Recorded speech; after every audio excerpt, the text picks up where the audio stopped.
I've been married to Abigail for 5 years. To everyone else, I'm seen as the perfect husband, even making it to the gossip magazine's list of husband who loves his wife #1. Everyone envies us, but no one knows what kind of role I play in this marriage. For 5 years, she's always been indifferent, and gradually, my passionate love for her faded away. I know, deep down in her heart, I'll never be that person, the person she can't forget. So, I asked for a divorce and left her, but a week later, she showed up at the door of my new home. Noah. She looked at me, her eyes red. Why did you stop wanting me?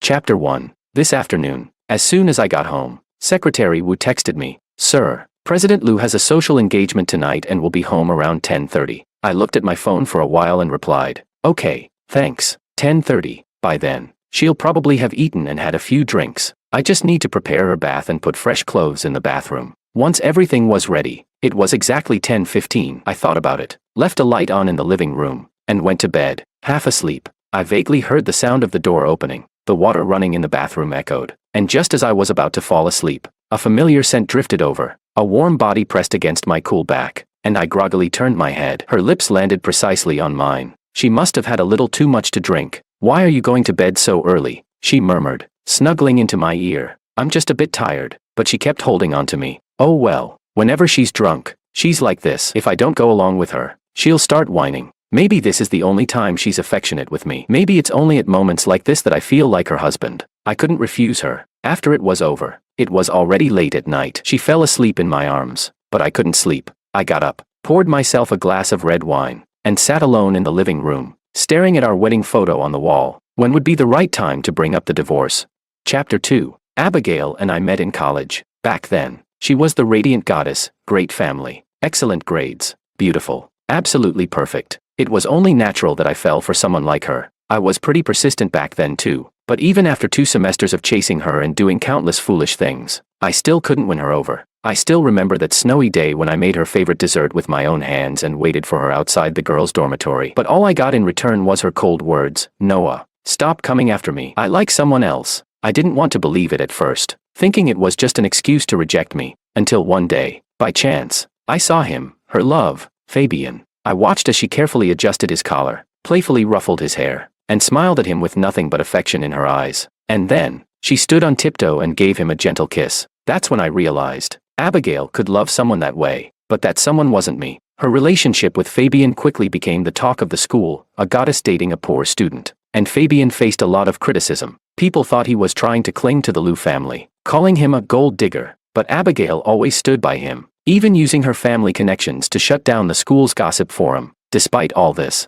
their passionate love didn't have a fairy tale ending. Abigail never told me the reason for their breakup, but rumors said it was because Abigail wanted Fabian to marry her after graduation and become the Liu family's live-in son-in-law. But Fabian refused. He said he didn't want to depend on a woman and wanted to make his own way in the world. Many people saw them arguing on campus, fighting and making up again and again, until finally, on the day Fabian decided to return to his hometown to become a village teacher, they broke up. 6 months later, during a project collaboration between the Liu family and the Su family, Abigail and I crossed paths again. Because of the project, we became familiar with each other once more. Looking back, maybe I took advantage of the situation. I was still as good to her as I had been years before. I would share insights I'd gained from working at the Su family's company, remind her to drink less during business dinners, and always take her home safely after those dinners. 3 months later, on a snowy night, she saw me shivering in the cold outside her company and suddenly asked me, "Noah, do you really like me this much?" I stared at her blankly and nodded. Yes, I'd always liked her. She smiled. Then, "Do you want to marry me?" Chapter 3. When we first got married, I was full of passion for this marriage. In fact, for most of the past 5 years, I've always been passionate about this marriage, because I loved her. I also naively believed that the reason she asked me to marry her was that she loved me too. So even though she rarely replied to my messages, even though I had to learn about her schedule through Liu's secretary, even though we had no real intimacy beyond our routine married life, my love for her never wavered. She's an only child and needs to inherit the family business, while I have an older brother. So my life has been relatively easy. Old Master Liu is strict, and the Liu Corporation's board of directors often makes things difficult for her because of her young age. I know it's always been hard for her. That's why, after careful consideration, I gave up the management position at the Su family's company and joined Liu Corporation to help her manage the most chaotic branch. I knew it wasn't easy for her as a woman to establish herself in such a large company, so I tried my best to take care of everything else for her. Even when I got sick from overwork, I never told her. I went to the hospital alone, until one day, I accidentally stumbled upon a box. Inside,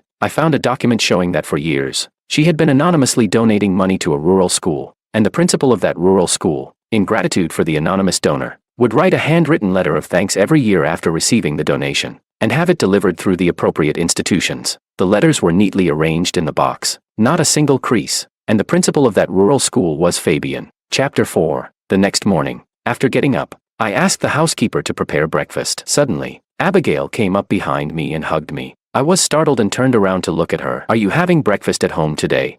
She nodded. "Yeah." The housekeeper froze, staring blankly at me. I glanced awkwardly at the ingredients in the housekeeper's hands. In the past, I always asked the housekeeper to prepare 2 servings of breakfast, whether Abigail would be home to eat or not, because she always left earlier than me, and I cherished any moment we could eat together. But recently, I stopped asking for 2 servings. It felt like a bit of a waste. "Well, you eat this one first," I said, plating the omelet the housekeeper had made for her. She looked at the plate, slightly dazed. "You should eat it while it's hot. I'm not going to the office today, heading straight to the supplier's place, so I'll just grab something along the way," I said as I placed a glass of milk down and turned to leave. "Noah." She suddenly grabbed me, looking like she had something to say but hesitated. I turned back, puzzled. "What is it?"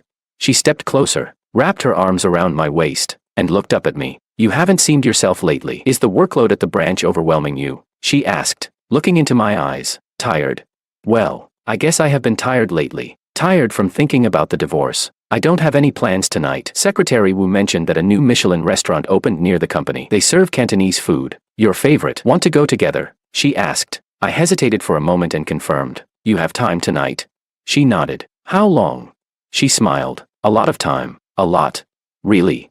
"Of course. That's great. I'll come by the office to pick you up," I said, hugging her. Suddenly, I felt a weight lift off my shoulders. She has time. That means tonight I can finally have a proper talk about the divorce. Chapter 5. However, by the evening, I was still waiting for Abigail. She stood me up. At 5 in the afternoon, just as I left the suppliers, I received a message from Secretary Wu. Abigail had something come up and wouldn't be able to have dinner with me. Over the past 5 years, this had happened countless times. I was used to it, so I changed my clothes and prepared to have dinner alone. After eating, I reviewed a few quarterly reports from the branch, then picked up my phone to unwind with some short videos. That's when I saw Abigail in a trending local video. She wasn't alone. Fabian was with her. The two were sitting across from each other in the first-floor cafe of Lu Corporation's building. The person who filmed the video was probably an employee at the company. In the video, they excitedly narrated, "Check out the perks of working here. You can run into our goddess boss and the famous educator Principal Lin having coffee together. He looks even more handsome than on TV. I wish I could go over and get an autograph." The video was posted 5 minutes ago. The comment section was full of praise. "A beautiful boss and a handsome teacher. They look amazing together. So envious of the poster. Hey, does your company still have openings? I'd love to be there in person too." I stared at the screen for a while and then turned off my phone. So Abigail stood me up because of Fabian. For some reason, even though I'm her husband, it felt completely normal that she would miss our dinner because of Fabian. After 5 years of marriage, does it even matter anymore? In her heart, there's probably no comparison between me and Fabian. Chapter 6. At 9:30, Abigail finally returned home. "What did you have for dinner tonight?" She walked over and sat beside me, unusually concerned about my dinner. I didn't answer, just paused for a moment and softly asked her, "Did Fabian come by tonight?" She froze for a moment, seeming a bit surprised and a bit subtly angry. "Who told you that?" I shook my head. "No one. I saw it on a video." After a brief silence, she sighed. "Noah, I didn't tell you because I didn't want you to overthink it. Don't worry, there's nothing going on between me and him. I did anonymously donate to his school before, and somehow, word got out. He came with a TV crew to thank me. His schedule was tight, so I just did a few interviews with him." She sat down next to me. "We met at the company cafe. Plenty of employees were there." "Noah." She wrapped her arms around mine. "We've been married for 5 years. There's still some trust, right?" "Yeah. I should have time tomorrow. Let's go have that Cantonese meal." "Abigail." I suddenly interrupted her. "I don't actually like Cantonese food. I said that because you liked it back then. I just wanted more opportunities to have meals with you." She froze for a moment. "We've been married for 5 years. Do you know what kind of food I like?" She didn't answer. Of course, she didn't know, and she never wanted to find out. The emotions I'd been holding back for hours were on the verge of exploding. I suppressed the urge to yell at her but still asked that sharp question. "So, you remember that Fabian loves black coffee and croissants, but you don't know what your own husband likes to eat?" "Noah." She frowned. If you have any issues with me, we can talk, but don't drag Fabian into this. Of course, just one mention of him, and she couldn't stand it. I wanted to talk tonight, I said, taking a deep breath and turning to look at her. Abigail, let's get a divorce. Chapter 7. The air was silent for about a minute. Noah. Abigail's eyes widened. Do you know what you're saying? I know. Divorce isn't something you can just throw out there. I know. The silence continued. After a while, Abigail suddenly stood up. Maybe my tone wasn't great earlier, but you're asking for a divorce just because I met Fabian. I stayed silent for a moment, realizing she was missing the point. If I were really going to cheat, I wouldn't do it like this. You've known me for 5 years. You should know how I handle things. She continued. Yes, I do know her. She's always been strong. If she sets her mind on something, she'll do it flawlessly. And when she wants something, she plans meticulously to ensure success. But does she know me? Has she ever loved me?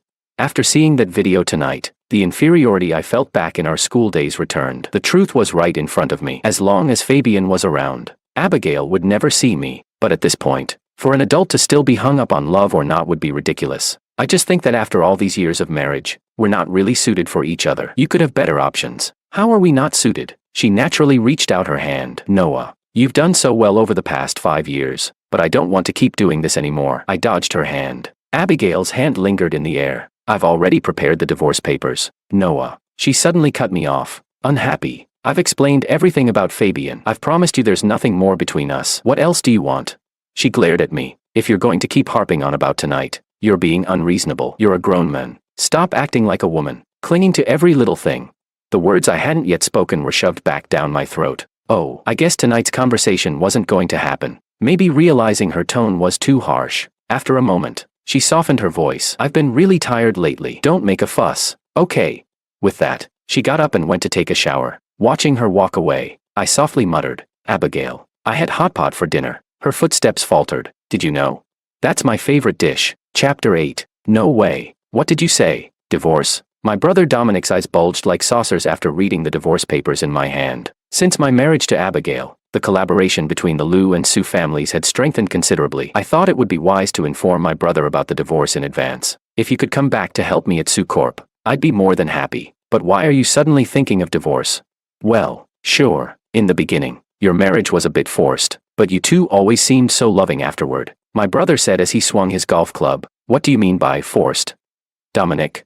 Well, you see, my brother rubbed his temples, seemingly regretting his slip of the tongue. 5 years ago, the Lou family was in desperate need of funds. At the time, I noticed you really liked her. You were running after her day and night. So when Abigail came to me on behalf of Lou Corp, I kind of hinted at something. I stared at my brother in disbelief. What did you hint at? My brother awkwardly averted his eyes. Well, I told her that if our families could become in-laws, I'd definitely be willing to help with the funds. I froze, feeling my blood turn cold in an instant. Little brother, Dominic looked at me, concerned. And what else? I pressed my fingers to my temple. What else don't I know? He hesitated. Dominic, I'm about to get a divorce. What more is there to hide?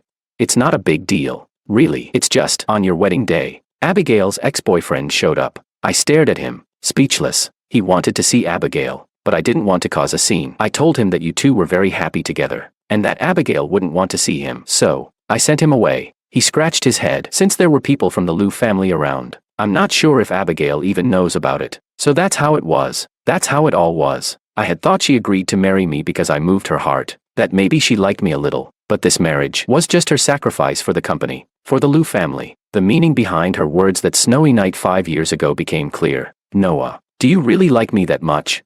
Enough to force me into marriage? So she married me but built a chasm between us. She never let me cross that line. When we first got married, I would often text her, trying to take her out or share little bits of life with her. But aside from company matters, she rarely responded. If anything came up, her secretary would contact me instead. Over time, I spoke less and stopped bothering her. Eventually, my main contact became Secretary Wu. We had a normal married life, and she would whisper sweet words in my ear, calling me Noah over and over again. I always thought this was proof of our love, but whenever I mentioned having children, she'd say she was too busy, that it wasn't the right time. Looking back now, she probably never intended to have kids with me. After all, I was just her husband, nothing more. Last night, she asked me, assuring me there would be no further involvement with Fabian. What more did I want? Indeed, on our wedding day, they had the chance to start over. Because of me, they missed it again, maybe for good. So what more could this sinner want?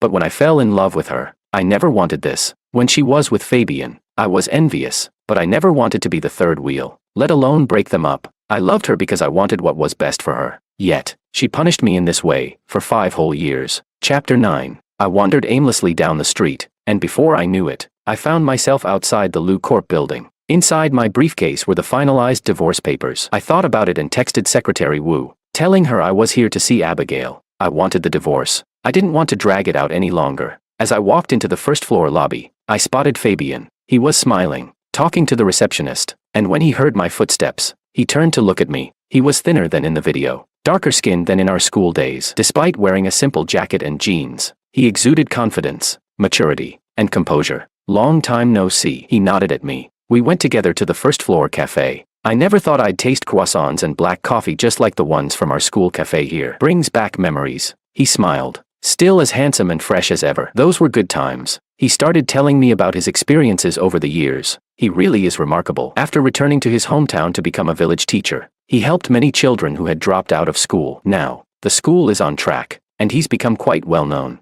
You're really impressive, I said, genuinely praising him. He smiled. People only see the glamorous side. In reality, I almost gave up several times back then. He lifted his cup and took a sip of coffee. Actually, I came to see Abigail on your wedding day. I stayed silent, not responding. I was so reckless back then, thinking I could break up with her without consequences. But after becoming a village teacher, I realized how big the gap between ideals and reality really is. Many things were harder than I imagined. There were many times I couldn't hold on. At my lowest, I wanted to give up everything and come back to find her. But then I heard about your wedding. I'm sorry, I said. He looked startled. I didn't know you came that day. He lowered his head, saying nothing. I'm getting a divorce from Abigail, I told him. Fabian's eyes widened. You must be joking, he said with a sudden laugh. I've seen you in the media so many times. People always call you two the perfect couple. It's true. Can I ask you something? After a while, he spoke softly. Why are you divorcing her? I shook my head. Why else? Because I'm tired. I wish I could have someone who would let me be reckless and love me unconditionally. Just once. Chapter 10. At that moment, a familiar voice came from the entrance of the cafe. Noah. Both Fabian and I turned around. It was Abigail. She quickly walked over, and upon seeing Fabian, she seemed to pause for a moment, then frowned as she looked at me. What are you doing here all of a sudden? Looking at her expression, I immediately understood. She likely thought I had come specifically today to cause trouble for Fabian. Abigail. Fabian stood up as well. Sorry for the intrusion again. I wanted to discuss a few educational charity projects I mentioned to you before, and I just happened to have some free time today. All right, I'll have my secretary take you upstairs. After speaking, Abigail called Secretary Wu, who had been standing by the door, to lead Fabian away. I thought she would go upstairs with him, but to my surprise, she stayed where she was, looking at me. I was a little puzzled. Could she have sent Fabian away to settle accounts with me in public? After all, I am still her husband. Her favoritism was too obvious and inappropriate, wasn't it? I had no choice but to massage my brow and explain. Abigail, it's not what you think. Noah, are you feeling unwell? I froze for a moment, not understanding her. She had already stepped closer and grasped my hand. Why is your face so pale, and your hands so cold? Chapter 11. Around us, employees were passing by, glancing over with whispered conversations. Suddenly, I realized the reason behind her unusual behavior. Abigail and I rarely appeared together in such private settings. She was likely worried I might cause trouble for Fabian in public, so she sent him away and then pretended to show affection in front of the staff to prevent any rumors that could harm Fabian. I didn't mind. We were getting divorced anyway. Helping her put on a show with Fabian didn't bother me. Besides, if I didn't make things difficult for them, the divorce negotiations would go more smoothly. With that in mind, I raised my head and smiled. I'm fine. Don't you and Principal Lin still have things to discuss? I'll be on my way. After speaking, I withdrew my hand, picked up my bag, and prepared to leave, but she blocked me. Where are you going? She pulled me closer and suddenly placed her hand on my forehead. Noah, you have a fever. I'm taking you to the hospital. Chapter 12. Abigail insisted on dragging me to the car, leaving me speechless. I'll drive, I said. When we were together, I usually drove to let her rest. You're sick. I'll drive, she insisted. I initially thought she was just looking for an excuse to get me out of the company, but to my surprise, she actually drove me to the hospital. Nothing serious, just normal body temperature. It's your husband's hypoglycemia, though. How long has it been? The doctor asked Abigail. Abigail was taken aback. It's been a few years, I replied for her. Family members should pay more attention. Make sure he always has some sugar on hand, the doctor said as he wrote in my medical record. Hypoglycemia can range from mild to severe. Apart from heart palpitations and fatigue, it can lead to fainting in serious cases. Abigail nodded. Okay, it's nothing, doctor. I felt like this was being blown out of proportion. I always carry candy and biscuits with me. After seeing the doctor, I wanted to leave as soon as possible, but Abigail kept pestering him with more questions about how to manage hypoglycemia. It was as if she had suddenly developed a deep interest in the condition. After we left the hospital and were heading to the parking lot, Abigail clung to my arm the entire time. Having gone through all that at the hospital, I genuinely felt a bit dizzy. After sitting in the car, I pulled out a candy from my briefcase, unwrapped it, and popped it into my mouth. The air inside the car was stifling. I decided to close my eyes. I didn't know how long we had been driving when the car finally stopped. Are we there? I asked groggily. Red light. Oh. The car fell silent for a moment. Then she suddenly asked softly, why didn't you ever tell me? I looked at her, confused about what she meant. About your health issues. This wasn't the first time, right? She parked the car on the side of the road. Why didn't you tell me before? I did. I closed my eyes again. What? She looked startled. Remember, right after we got married, there was a week when you came home late every night. On that Friday, I had a hypoglycemic episode while driving back from a branch office. I felt dizzy and pulled over to ask if you could bring me some candy. I chuckled. You didn't respond. You've probably forgotten by now. I sent you so many messages back then. It's normal if you don't remember. And another time, you might recall, we were doing a magazine interview together. The reporter accidentally knocked over my briefcase, and a bunch of candy fell out. Because of that, the reporter suspected we had a child in secret, and the interview questions became very sharp. You were quite upset and told me afterward not to carry so much useless stuff in my bag. Why didn't I tell you?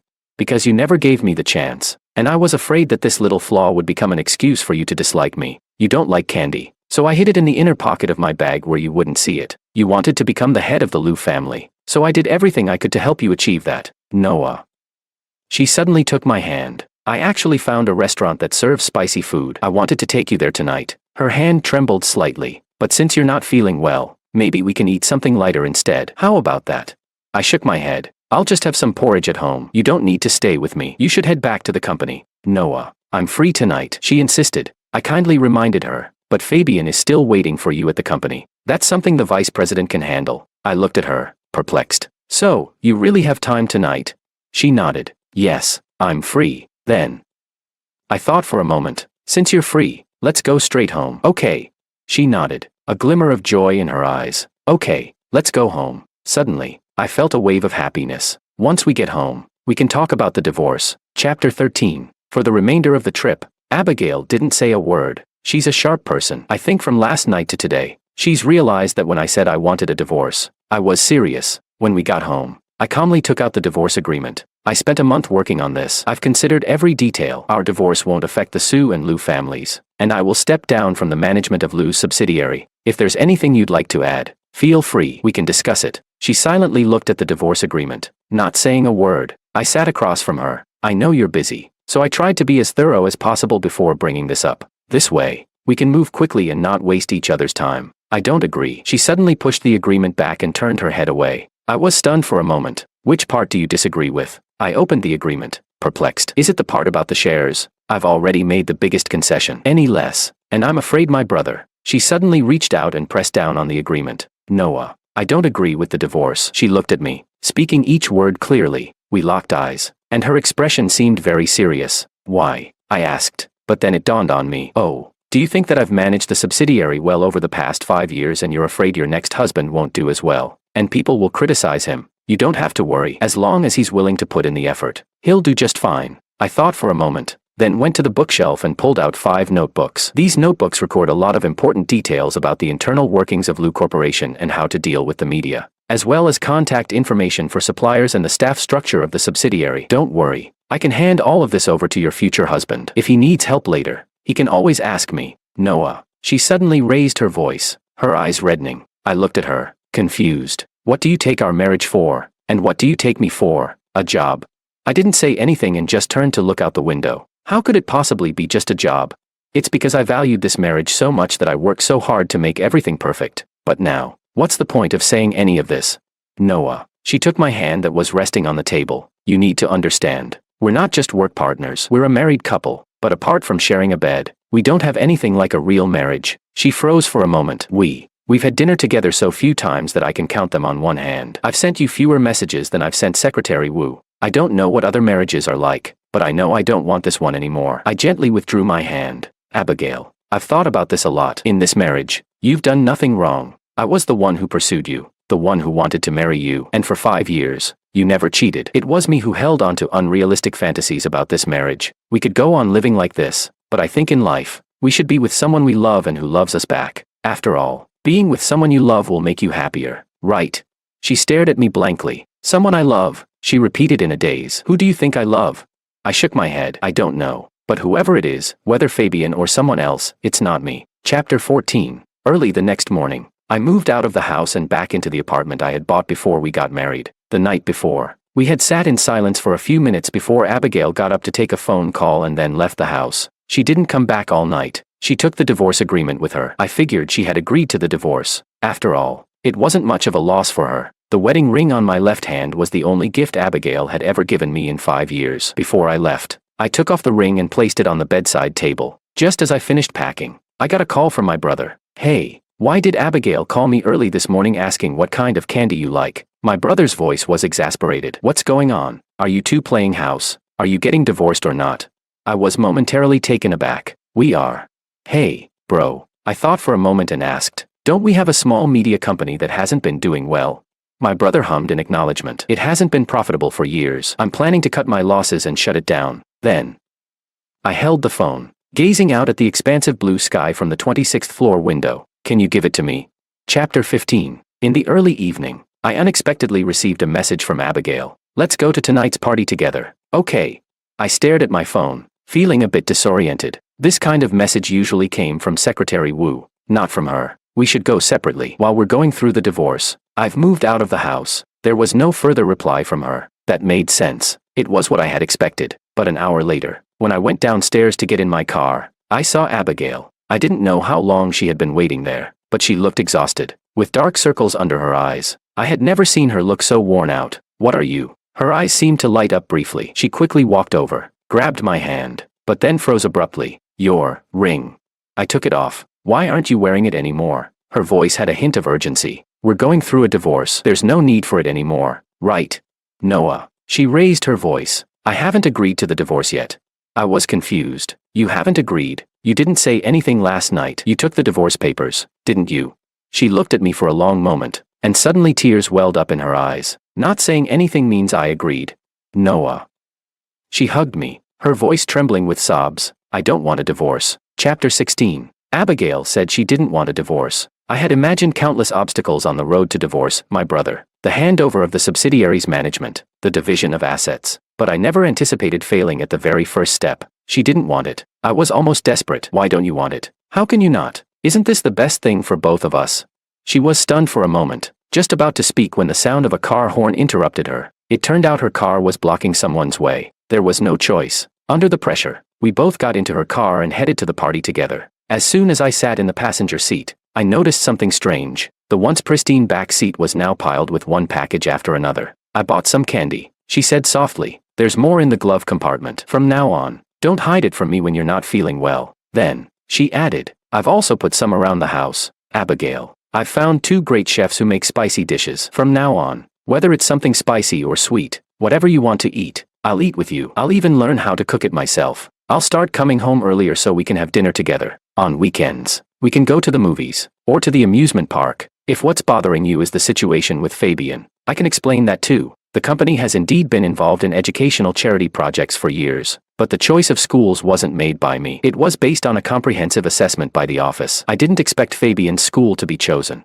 I only found out recently myself. I know you may have seen those letters. Actually, they were always handled by the office. I didn't see them much earlier than you did. It was only because Father found out about them recently that I asked the office to organize them so I could take them to the old house this weekend. And about the employee at the company cafe. She used to work at the school cafe. When she lost her job, I arranged for her to work here. Fabian used to work at that cafe, so she remembers him and his preferences. She seemed aggrieved. Maybe my attitude that night led to a misunderstanding, but I really think Fabian is just someone from the past. Someone who has nothing to do with us anymore. Someone irrelevant. Abigail. Noah. She interrupted me. Please, just listen to me. I thought about it all night. In this marriage, I know I haven't been doing well, but I can change. People who admit their mistakes deserve another chance, right?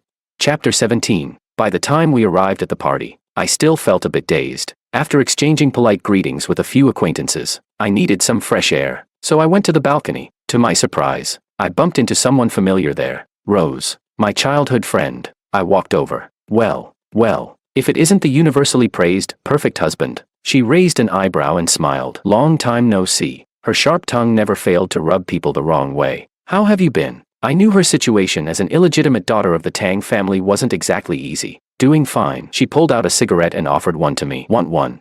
I hesitated. Better not. You quit. If I get photographed, it'll be a hassle. After all, the media thinks I don't smoke. Pfft. How boring. She pointed to the woods outside the balcony. If anyone's hiding out there taking photos, I'll eat the entire forest. Do you believe me? I couldn't help but laugh, feeling a little lighter. All right, give me one. That's more like it. I thought you looked like you were depressed earlier. I chuckled. Still no work for you lately? She nonchalantly nodded. Rose, have you thought about joining my little company? I knew she had always been talented in design. Huh? What's going on? Aren't you with Lu Corporation? Are you no longer the men behind Lu's success? She raised an eyebrow. I didn't feel like arguing with her. Instead, I picked up my phone and sent her some company details. The company is still in its startup phase, so the salary isn't great, but I hope you'll consider joining. Got it. She yawned but suddenly glanced past me, toward the door. I turned around. It was Abigail. My first instinct was to stub out the cigarette. Abigail hated the smell of smoke. She walked over, frowning slightly at Rose, then looked at me. Why are you smoking? It's bad for your health, she said softly. Rose glanced at me, then at Abigail. You didn't know he smokes. Rose suddenly spoke up. He's always smoked. Abigail froze. Sister. Rose stepped closer, patting Abigail on the shoulder with a smile. You've been married for 5 years, right? Do you really not know your husband as well as I do? Chapter 18. Rose left, leaving behind a pale-faced Abigail and me. Look, I said, feeling a headache coming on. Don't misunderstand. I didn't mean to hide it from you. Over the years, there's been a lot going on at the subsidiary. You know how your uncles love to stir things up. In the beginning, it was really tough to handle. Sometimes, when I was stressed and tired, I'd smoke at home by myself. After I finished explaining, her face turned even paler. I thought for a moment and added, Rose and I already checked earlier. No one's out there taking photos, so you don't have to worry about any PR issues. Do you think what I'm worried about is whether someone took photos of you smoking? Her eyes were red. I froze. Isn't that what she was worried about? She lowered her head. Noah, have I disappointed you a lot? I hesitated, unsure of how to respond. Disappointed? Of course, there's been disappointment. The more you hope, the more you're bound to be disappointed. But after being disappointed enough times, you get used to it. Now that I had made up my mind to divorce, what's the point of leveling pointless accusations? I shook my head. No, not at all. Now that the subsidiary is on track, I don't smoke that much anymore. So, you can talk about your stress with Rose, but not with me.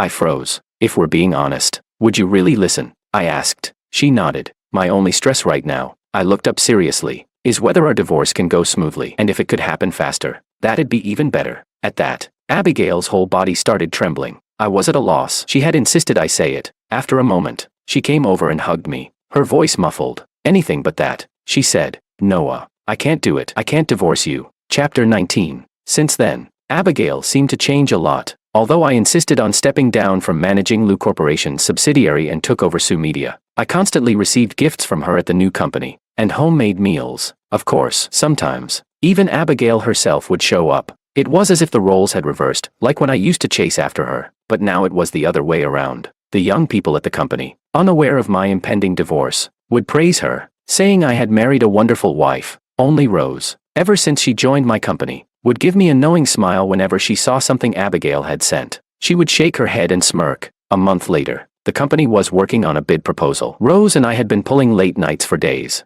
working on a small detail. When we finally wrapped everything up, I relaxed my shoulders and looked at Rose, who also looked relieved. She had always been carefree with her work, so I had never seen her take things so seriously before. I smiled. Rose gave me a confused look. I laughed and explained. I feel like I might have stumbled upon a hidden gem. Rose let out a small laugh. It's not that. I'm just lowering myself to help you. All right.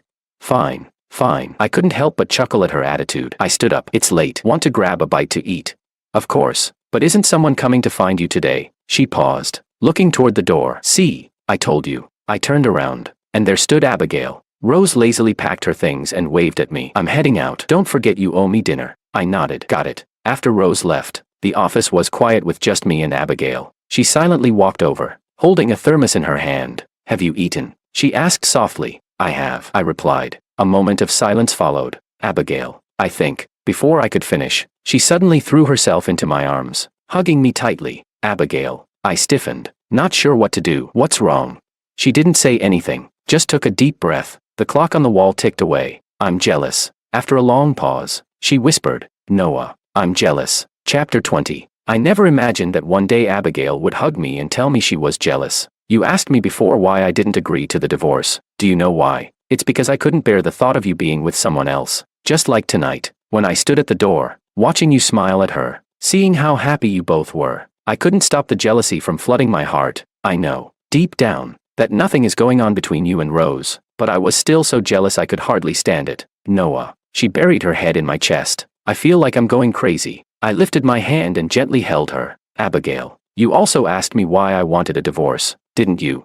Her body froze. "For 5 years, I've been someone else's husband, dedicating all my love and attention to my wife. But in the end, I realized I had lost myself. Abigail, I want a divorce because I want to be Noah again. I want to live for myself." I gently pulled her away. "It's been 5 years. Let's part on good terms." "Okay." She shook her head, tears streaming down her face. I hesitated for a moment, then turned to leave, but suddenly, she grabbed my hand. "Honey." I froze. "Just once. Give me one more chance." "Okay." Her hand felt burning hot. "All right," I said quietly. "If by the end of the year, you step down as Lou Corporation's president, then we won't get divorced." She blinked in surprise. "What?" "That's my only condition." She hesitated. "Noah, that condition, it's too harsh for me." I shook my head and tried to pull my hand away, but she wouldn't let go. "That's the only condition. Nothing else will do." After a moment, she finally released my hand. "I understand," she said. Chapter 21. Step down. My brother was momentarily stunned, then burst into laughter, shaking his head. "No way. If Abigail steps down, I'll let you use my head as a soccer ball." I know. The situation with the Liu family was complicated. The old man had 2 sons, Abigail's uncle and her father. Initially, the plan was for the company to go to the elder son's family, but 6 years ago, Abigail's cousin got into trouble and ended up in prison. So, the responsibility fell to Abigail to take over Liu Corporation. However, the other relatives, not happy about a woman being in charge, often caused trouble within the company. Many were eyeing the president's position, and over the past 5 years, I had helped her deal with plenty of these issues. Abigail wasn't particularly close to the Liu patriarch since she hadn't grown up in the family mansion, and with the old man getting on in years, his judgment sometimes faltered. I knew better than anyone how much effort she had put into securing that position over the past 5 years. So, I knew she wouldn't step down.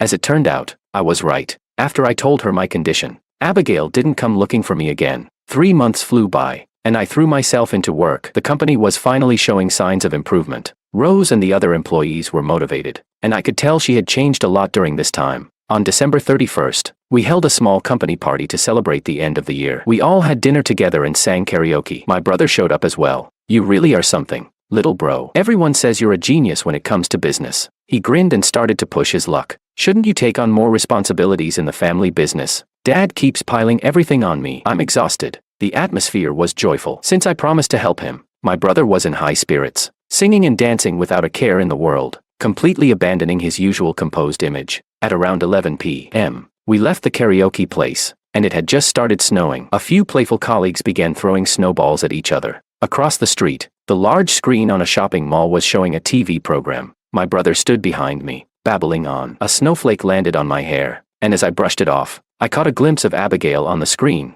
She was poised and elegant, being interviewed by a reporter. "President Liu, can you tell us why you suddenly decided to step down from your position at Liu Corporation? Was there a specific reason?" Abigail smiled serenely. "There's no special reason. I just want to take a break for a while, to spend time with my husband." Chapter 22. I stared blankly at the screen. When I turned my head, I saw that my brother was also in shock. After we made eye contact, he raised his right hand and quietly touched his neck. Just then, my phone rang. "Hello. Where are you?" "City Center, by the clock tower. I'll be there in half an hour." "Abigail." "Noah, you need to keep your word." Her voice was relaxed, carrying a hint of a smile. "Wait for me." Chapter 23. At 11:45 p.m., I met Abigail under the clock tower. She walked through the falling snow, which gently landed on her shoulders and hair, blurring her figure, like something out of a dream. "This isn't necessary," I said as we stood facing each other. "You've stepped down. What if you can't go back?" She shook her head and smiled calmly. If I can't go back, then I can't go back. I shook my head. 5 years of hard work. How can you just walk away like that? You're being stubborn. I pinched the bridge of my nose, trying to ease the tension. She smiled, her eyes curving with amusement. So, you're worried about me, right? She took a step closer. That means I still have a chance, doesn't it? Abigail. She reached out and handed me a stack of papers. It was the divorce agreement. I froze, unsure of what to make of it. These past 3 months, while I've been arranging my resignation, I've done a lot of thinking. Noah, I've stepped down, but I don't want to use that to force you to stay in this marriage. She paused. The divorce papers, I've already signed them. If that's the case, then why did you resign? I was even more confused. A good businessperson doesn't make a deal that results in losses. I'm confident that even if I leave Lu Corporation, I can build something just as successful from scratch. Starting over will be more of a challenge. She smiled. Besides, I want to use my resignation to trade for something else. Is that okay?